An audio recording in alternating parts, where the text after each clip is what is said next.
Sir board ની exam આલે છો, બધું વાંચેલું બાષ્પીભવન નો થાય નકર તમારી પર આવશે. બે ગણી હવે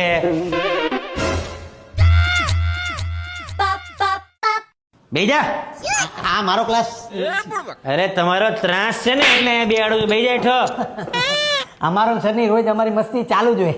હે મસ્તી ચાલુ હોય એમ? કાઢ નાખે મસ્તી બધા નહીં. સાયલેન્ટ.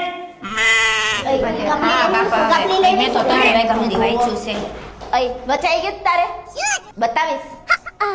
અલી આ તો ઓલો હોશિયાર છોકરો જ છે. બતાવીશ. એકચ્યુઅલી હું સીબીએસઈ બોર્ડમાં હતો, but my mommy told me that આપણે ગુજરાતી છે તો આપણે ગુજરાતી મીડિયમમાં ભણવું છે, એટલે હું ગુજરાતી મીડિયમમાં ભણ્યો. બાકી I can speak English and water English and water class and water pen. આ ક્યાં આવી ગયો યાર?